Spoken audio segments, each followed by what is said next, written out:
Hey everybody, this is Dr. Julie Quinn here, and I'm going to do an overview for your week 2 content for 393. So you had a lighter week 1. The lighter week 1 was just meant to help you orient the course into some of the main course ideas in technical writing.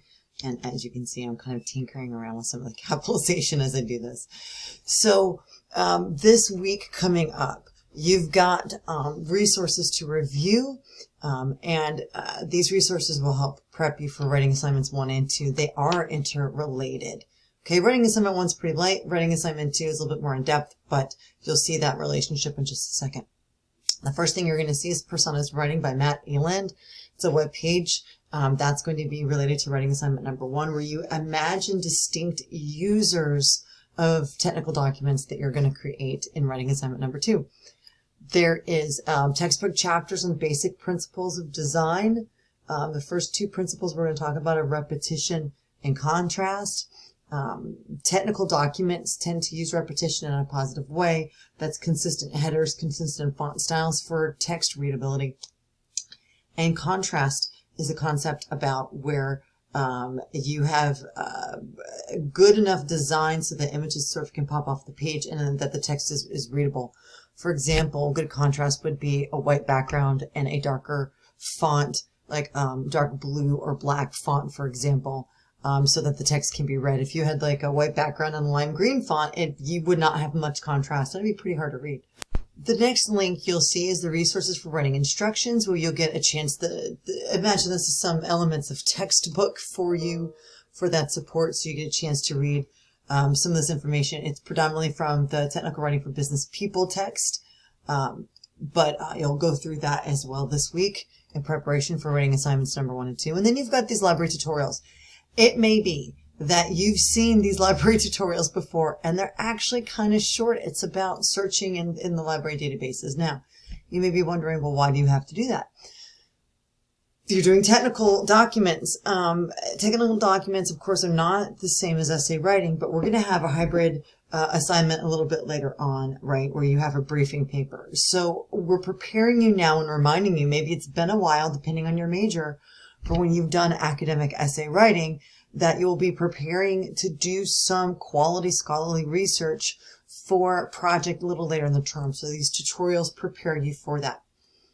In addition, you've got sample papers for writing assignments number 1 and number 2. You could take a look at those to get a sense of what's working and what's working well, what may not be working. And what I will do is I will create additional videos that go over sample papers 1 and 2 for you, and I'll separate them out from this overview just to make it sort of easier and more digestible.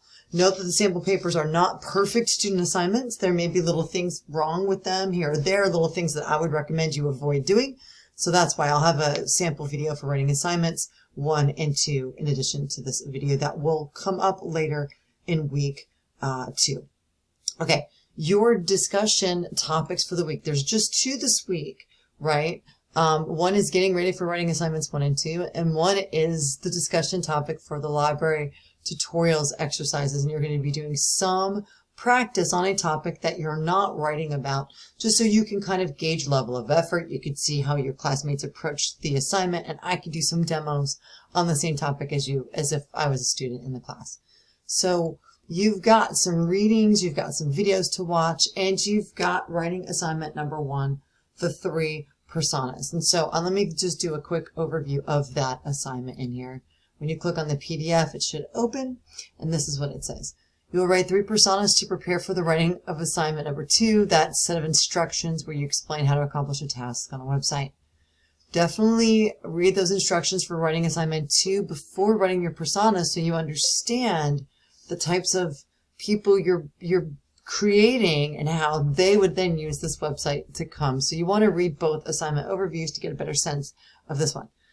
Each of the personas is just 120 to 250 words, so this is a shorter document. You're not required to use any graphics. You're not required to cite sources, but just here's some background. You listen to the Ghetto and Amont podcast from Personas. So we started building this last week, and this is what I want to see.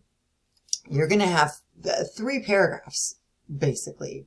One is going to summarize a person that may want to use, like, what is the background of a person who may want to use the website. So for example, if you're creating instructions on how to order from a specialty deli, or how to fill out particular set of paperwork from a government website or what have you, you're going to have different types of people that are going to try to accomplish those tasks. And those different people are going to have strengths and weaknesses that are unique to them. So the summary of the person, including giving them a name, an occupation, and an age, lets us know a little bit more about their levels of experience. So for example, if you said somebody was a computer analyst, I'm going to think they're not going to have many technology issues, right? But if you said someone was much older, for example, and you mentioned the occupation was maybe a blue collar occupation, they may have much less technology experience than the systems analyst, right? The goals for this person, what are they trying to do on this website? Are they trying to just fill this paper out once? Are they trying to create a user identity on this website so they can keep coming back? If they're trying to order from a specialty deli or a restaurant, or do they want to create an account? Or are they trying to order without a credit information? Or what are the unique sort of potential problems or situations? We call these pain points. And so you're going to have one unique potential concern for each of these people. And the reason behind this is to get you to think about when you create instructions, you create instructions for people with a whole host of skill sets and struggles so that your instructions are more universal, right? So for each persona, one pain point and one special situation that requires attention. So go back and re-listen to the Ghetto and Amont interview if you need to. There is a sample assignment provided. I will create, again, a secondary video to go over that with you. That will be posted a little bit later in the week. And the due date for this is at the end of week 2. So if you have any questions on this shorter assignment, now I also don't need this to be an APA style. It's just 3 paragraphs, but I definitely want you to think about ease of access, right? So writing this as like a Word document or PDF so I can quickly read it, using a legible font. My favorite is Times New Roman, and making sure you grammar and spell check it so that I can find the very important features that go along with this assignment. Now, when I do the overview of the student sample essay, what I'm going to do is also go over the assignment rubric. That's that grading table. That it should be pretty self-explanatory for this assignment, but I'll be going over that with the student sample paper. And you should always go over that table before and use it as an editorial checklist. As a matter of fact, let me just go ahead and do it now. So if I go to my View as Learner, I can go into activities for assignment number 1 and the writing assignment 3 personas. You can click this way too. Once you click on the assignment, you can see the very basic rubric that is my contract to you, how I'm going to grade essay number 1 or writing assignment number 1. It's not an essay, sorry.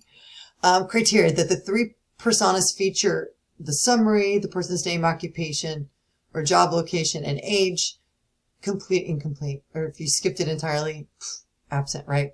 Criteria that they feature the goals for each persona, why the person would want to accomplish the task. This is weighted more heavily. It's got more points to it than just listing their name. And then that they show appropriate pain points and unique situations that each persona may face, and that is worth the most, right? So you've got these features here, whether you completed the task, you partially completed the task, you didn't include that part. So the grading for this one should be fairly self-explanatory. Now, under language choices, this has to do with grammar, the mechanics, the word choice, the understanding of the academic situation, right? We've got complete, incomplete, and absent. What I try to do when I fill these out is I will give you a grade, and sometimes I'll give you a range of a grade.